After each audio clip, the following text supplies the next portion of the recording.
മക്കളെ, എല്ലാവർക്കും സൈലത്തിന്റെ മലയാളം ക്ലാസ്സിലേക്ക് സ്വാഗതം. അപ്പൊ നിങ്ങൾ പറഞ്ഞുകൊണ്ടിരുന്ന ആവശ്യപ്പെട്ട പാഠഭാഗങ്ങളിൽ ഒന്നാണ് മൈക്കൽ ആഞ്ചലോ മാപ്പ് എന്ന് പറയുന്ന നമ്മളുടെ അവസാനത്തെ പാഠഭാഗം. അപ്പൊ നല്ല രസമായിട്ട് നമുക്ക് പഠിക്കാൻ പറ്റുന്ന ഒരു പാഠമാണ്. നിങ്ങൾ അത് ബുദ്ധിമുട്ടാവുന്നെന്ന് തോന്നുന്നത് കവിതയായതുകൊണ്ടായിരിക്കാം, കുറേ ഉള്ളത് കൊണ്ടായിരിക്കാം, നമുക്കത് പ്രശ്നമാണ്, ചോദ്യം വന്നാൽ കൺഫ്യൂഷൻ ഉണ്ടെന്നൊക്കെ തോന്നുന്നത് അതുകൊണ്ടായിരിക്കാം. അപ്പൊ രസകരമായിട്ട് ഈ കവിത എന്താണ്, എങ്ങനെയാണ്, ഇവിടെ രണ്ട് ചിത്രം കണ്ടോ, നിങ്ങൾ രണ്ടാളുകളെ കണ്ടോ? ഇത് ONV കുറുപ്പാണ്, AI ഉണ്ടാക്കി തന്ന ചിത്രമാണ്. ONV കുറുപ്പിനോട് വലിയ ബന്ധമൊന്നും ചിത്രത്തിന് തോന്നുന്നില്ല. ഇത് മൈക്കൽ ആഞ്ചലോയാണ്. അപ്പൊ മൈക്കൽ ആഞ്ചലോനോട് സോറി പറയാണ് ആര്? ONV കുറുപ്പ്. ഇതിനപ്പോ വെറുതെ നിൽക്കുന്ന ഒരാളുടെ അടുത്ത് സോറി പറയേണ്ട ആവശ്യമുണ്ടോ? സോറി പറയാൻ തക്ക എന്തോ ഒരു പ്രശ്നം അവിടെ ഉണ്ടായിട്ടുണ്ട് അല്ലെ. അപ്പൊ ആ പ്രശ്നം എന്താന്ന് നമുക്കറിയണം. ഇനി ഇതൊക്കെ പോയിട്ട് ആരാണ് മൈക്കൽ ആഞ്ചലോ എന്നറിയണ്ടേ? അപ്പൊ ആരാണ് മൈക്കൽ ആഞ്ചലോ എന്നറിയണം. എന്തിനാണോ ONV കുറുപ്പ് സോറി പറയുന്നതെന്ന് അറിയണം. ഇങ്ങനെ കുറച്ച് കാര്യങ്ങളുണ്ട്.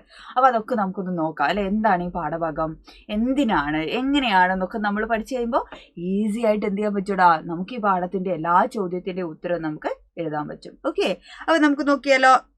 ഏതാണ്, ആരാണ് എഴുതിയത്? ONV കുറുപ്പാണ്. ONV കുറുപ്പിന്റെ വളരെ പ്രധാനപ്പെട്ട കവിതകളിൽ ഒന്നാണ് മൈക്കൽ ആഞ്ചലോ മാപ്പ് എന്ന് പറയുന്ന കാവ്യഭാഗം. ഒരുപാട് കൃതികൾ, ഭൂമിക്കൊരു ചരമഗീതം, ഉജ്ജയിനി ആവട്ടെ, അതേപോലെ ഭൈരവന്റെ തുടി, കറുത്ത പക്ഷിയുടെ പാട്ട്, അഗ്നിശലഭങ്ങൾ, അക്ഷരം, ഉപ്പ്, ഒരുപാട് പ്രധാനപ്പെട്ട കവിതകൾ മലയാള സാഹിത്യത്തിന് സംഭാവന ചെയ്തിട്ടുള്ള ഒരു എഴുത്തുകാരനാണ് ONV കുറുപ്പ്. കൊല്ലം ജില്ലയിൽ 1931 കൊല്ലം ജില്ലയിൽ ചവറയിലാണ് അദ്ദേഹം ജനിച്ചത്. അധ്യാപകനായിരുന്നു. കാലിക്കറ്റ് യൂണിവേഴ്സിറ്റിയിൽ പ്രൊഫസർ, വിസിറ്റിംഗ് പ്രൊഫസറൊക്കെ ആയിരുന്നു കേട്ടോ. അപ്പൊ അങ്ങനെ ഒരുപാട് കവിതകൾ എഴുതിയ, ഒരുപാട് പുരസ്കാരങ്ങൾ നേടിയ, മലയാളത്തിന്റെ ഒരു സ്വകാര്യ അഹങ്കാരം എന്നൊക്കെ നമുക്ക് പറയാൻ പറ്റുന്ന രീതിയിലുള്ള ഒരു കവിയാണ് ONV കുറുപ്പ്. അപ്പൊ അദ്ദേഹത്തിന്റെ വളരെ പ്രധാനപ്പെട്ട കവിതകളിൽ ഒന്നാണ് മൈക്കൽ ആഞ്ചലോ എന്ന് നമ്മൾ പഠിച്ചു. ഇനിയിപ്പോ കവിതയാണോ മൈക്കൽ ആഞ്ചലോ? ആരാണ് മൈക്കൽ ആഞ്ചലോ?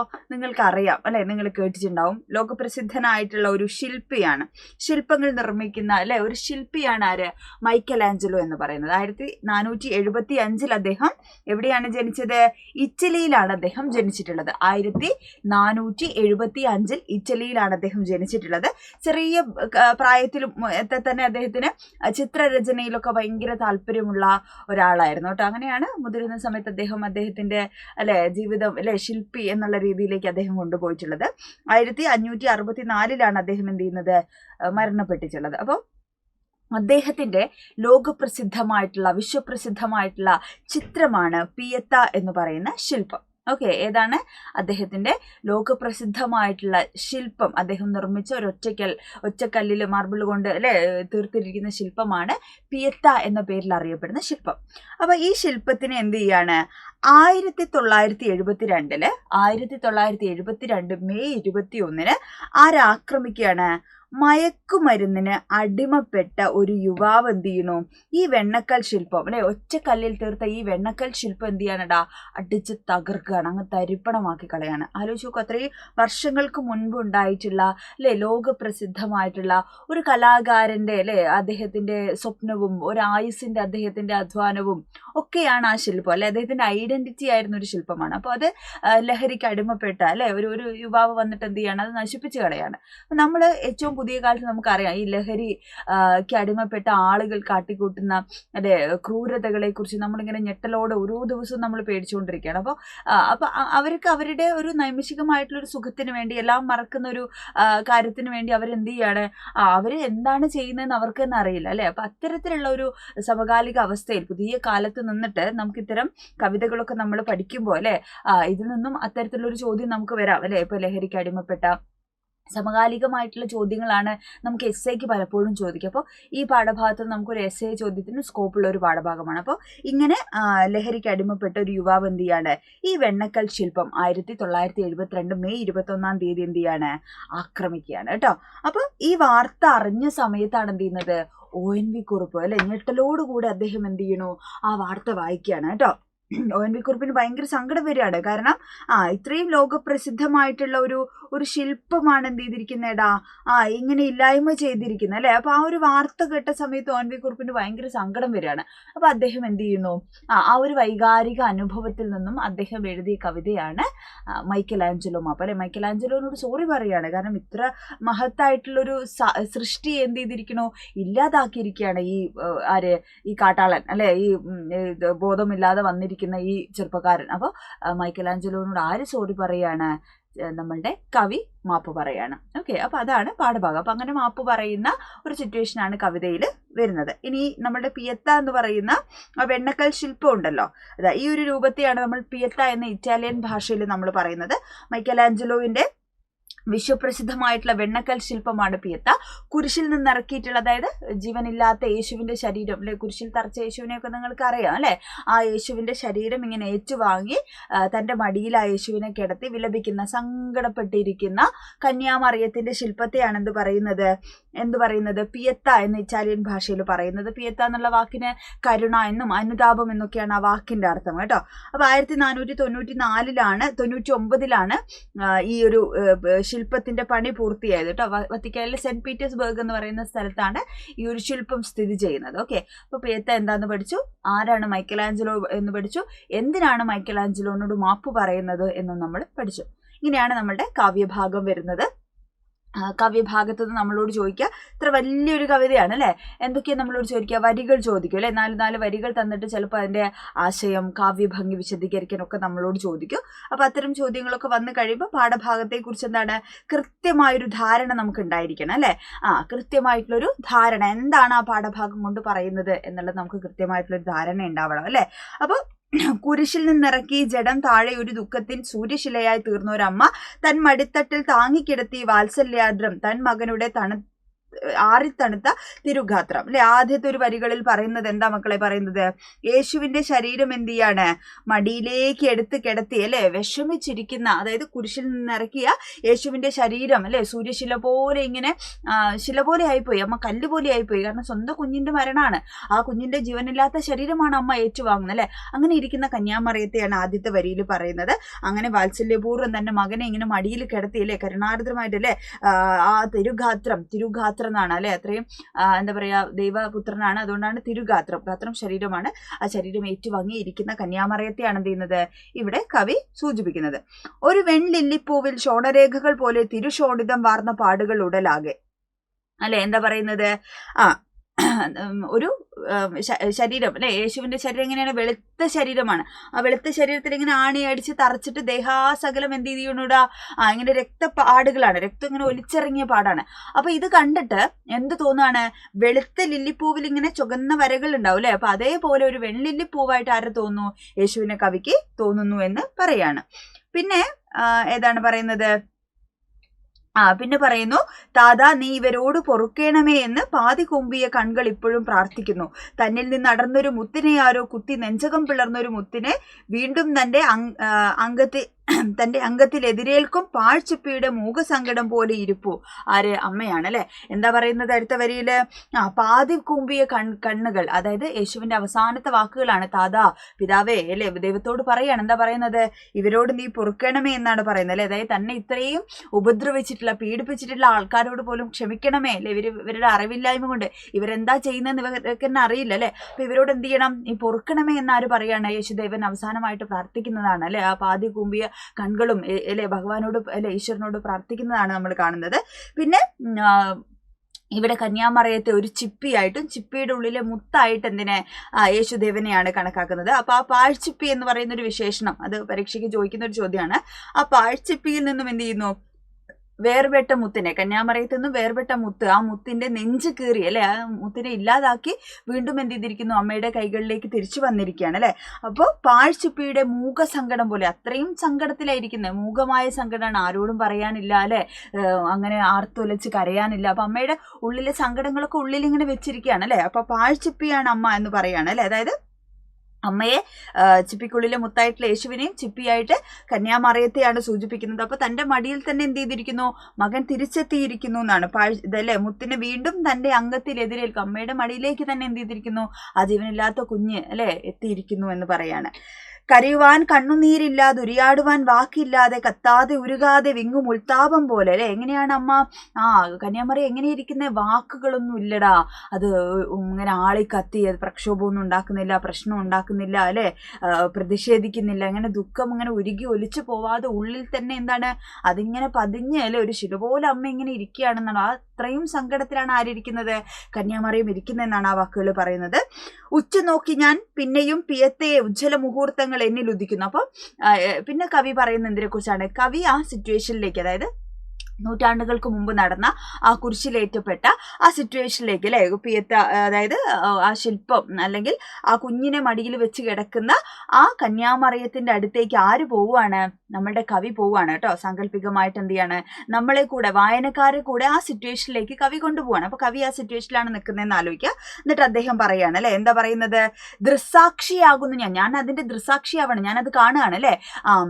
ഞാൻ അറിയാം അത്യായിൽ നിന്ന് എത്തും ഔസേപ്പിനൊപ്പം, ഗലീലി സ്ത്രീകൾക്കൊപ്പം, അറിവേൻ അടുത്തു നിന്ന് അറിവേൻ, ഭൂമിക്കൊപ്പം അള്ളിൻ ചുമടുമായി ഇരിക്കും ഒരു അമ്മയെ. എന്താ പറയുന്നത്?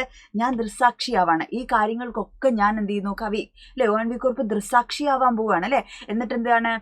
ഔസേപ്പിന്റെ ഒപ്പവും ഗലീലി സ്ത്രീകൾ, ഔസേപ്പ് എന്ന് പറഞ്ഞു കഴിഞ്ഞാൽ ഈ പീഡന വഴികളിൽ യേശുവിനെ സഹായിച്ചിട്ടുള്ള ഒരാളാണ് ഔസേപ്പ്.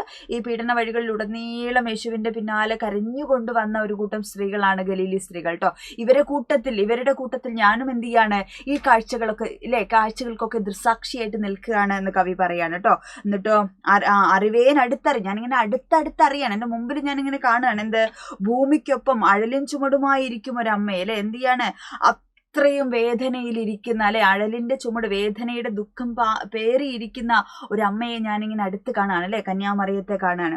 മൃതി ആശ്ലേഷിച്ചാലും പിന്നെയും മാതാവിന്റെ മടിയിൽ ഉയിർ തേടി അണയും തൃപ്പുത്രൻ അല്ലെ.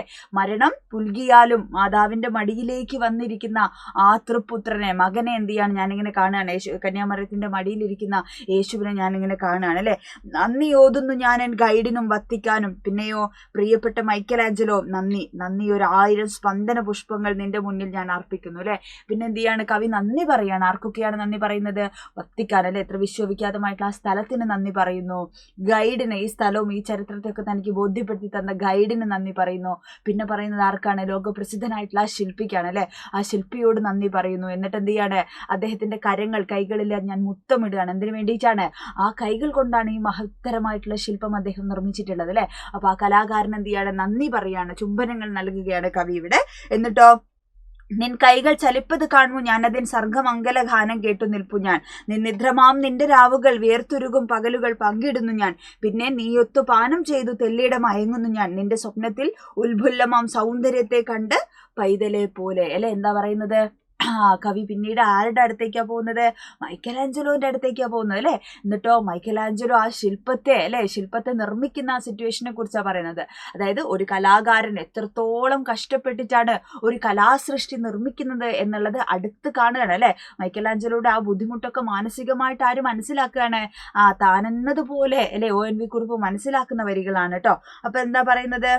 ഞാൻ കാണുകയാണ്, ഞാൻ അടുത്ത് നിന്ന് കാണുക, നിന്റെ സർഗമംഗല ഗാനം കേട്ട് നിൽപ്പ്, നിദ്രമം അല്ലെ, നിർനിദ്രമം, അതായത് നിന്റെ ഉറക്കമില്ലാത്ത രാത്രി പകലുകള്, വിയർത്തുരുകുന്ന നിന്റെ അധ്വാനം, ആ ഒരു ശില്പം നിർമ്മിക്കാൻ വേണ്ടി നിന്റെ എന്താ പറയാ, അങ്ങേ അറ്റത്തെ അല്ലെ അധ്വാനത്തെ ഞാൻ കാണുന്നു.